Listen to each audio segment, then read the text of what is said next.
Kapitola 7. Keď skončil svoju reč k ľuďom, ktorí ho počúvali, vošiel do Kafarnauma. Tam sa stretol so stotníkom, ktorý mal sluhu. Stotník si svojho sluhu veľmi cenil, ale sluha bol chorý a takmer už umieral.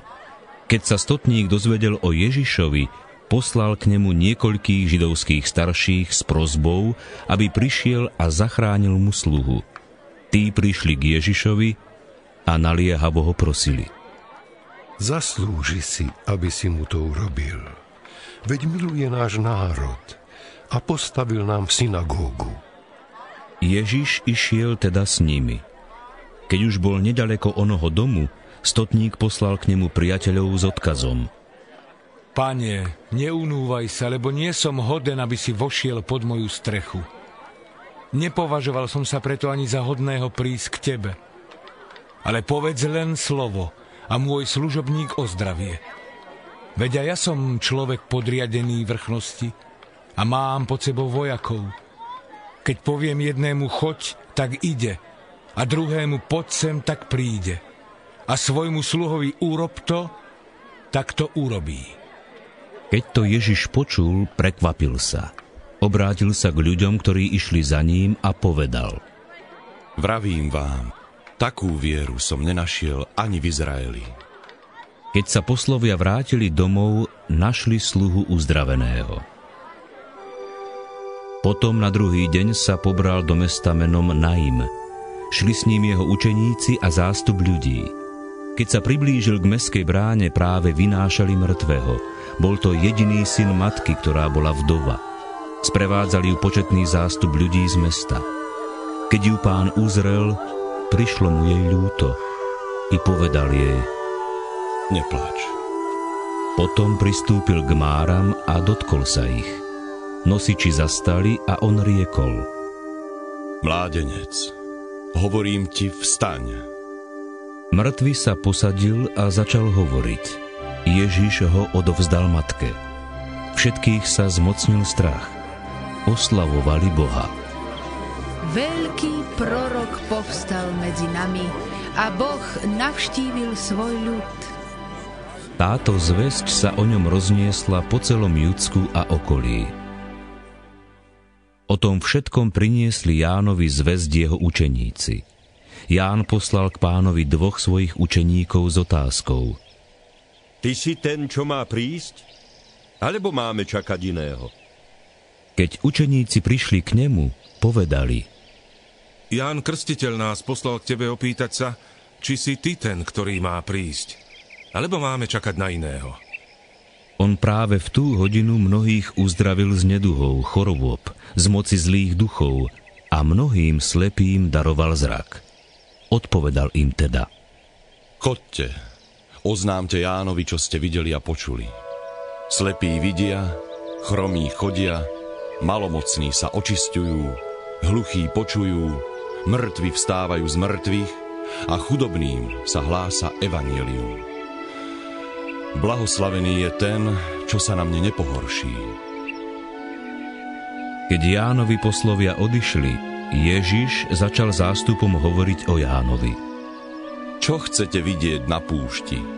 Trstinu zmietanú vetrom? Alebo čo ste vyšli vidieť? Človeka oblečeného do jemných šiat? Veď takí, čo sa skvostne obliekajú a žijú v prepichu, bývajú v kráľovských palácoch. Čo teda chcete vidieť? Proroka? Veru, hovorím vám, ešte viac ako proroka. Veď o ňom je napísané: Hľa, posielam svojho posla pred tvojou tvárou a on pripraví cestu pred tebou. Hovorím vám, že medzi tými, ktorí sa narodili zo ženy, nie je nikto väčší ako Ján. No ten, kto je v Božom kráľovstve menší, je väčší ako on. A všetci, čo ho počúvali, dokonca aj colníci, uznali Božiu spravodlivosť, keď prijali Jánov krst. Ale farizei a zákonníci odmietli Boží zámer, keď neprijali jeho krst. Ku komuže prirovnám ľudí tohto pokolenia? Komu sa podobajú? Sú ako deti, ktoré sedia na námestí a pokrikujú na seba: Pískali sme vám a netancovali ste. Nariekali sme a neplakali ste. Prišiel Ján Krstiteľ, ktorý neje chlieb a nepije víno. A hovoríte o ňom, že je posadnutý zlým duchom. Prišiel Syn človeka, ktorý je a pije, a hovoríte o ňom žráč a pijan, priateľ colníkov a hriešnikov. Ale múdrosť uznávajú za spravodlivú všetky jej deti. Jeden z farizejov ho pozval k stolu. Vošiel teda do farizejovho domu a sadol si. V tom meste žila nejaká hriešnica. Keď sa dozvedela, že stoluje v dome farizeja, priniesla alabastrovú nádobku s voňavým olejom. S plačom pristúpila odzadu k jeho nohám, začala mu ich máčať slzami a utierať svojimi vlasmi. Boskávala mu nohy a natierala ich voňavým olejom. Keď to videl farizej, ktorý ho pozval, povedal si: Keby to bol prorok, vedel by, čo je to za ženu, ktorá sa ho dotýka. Vedel by, že je to hriešnica. Ježiš mu riekol: Šimon, chcem ti niečo povedať. On mu odvetil: Učiteľ, povedz. Istý veriteľ mal 2 dlžníkov. Jeden mu dlhoval 500 denárov, druhý 50. Keď nemali z čoho vrátiť, obom im odpustil. Ktorý z nich ho bude mať radšej? Myslím si, odpovedal Šimon, že ten, ktorému odpustil viac. Ježiš odvetil: Správne si povedal. Na to sa obrátil k žene a Šimonovi povedal: Vidíš túto ženu? Vošiel som do tvojho domu a nedal si mi vody na nohy. Avšak táto žena mi slzami zmáčala nohy a svojimi vlasmi poutierala.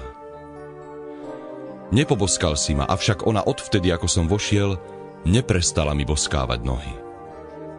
Hlavu si mi olejom nepotrel, zatiaľ čo ona mi natierala nohy voňavým olejom. Preto ti hovorím, odpúšťajú sa jej mnohé hriechy, lebo mnoho milovala. Komu sa málo odpúšťa, ten málo miluje. A jej povedal: Odpúšťajú sa ti hriechy. Vtedy tí, čo s ním stolovali, začali si hovoriť: Ktože je to, že aj hriechy odpúšťa? On však povedal žene: Tvoja viera ťa zachránila. Choď v pokoji.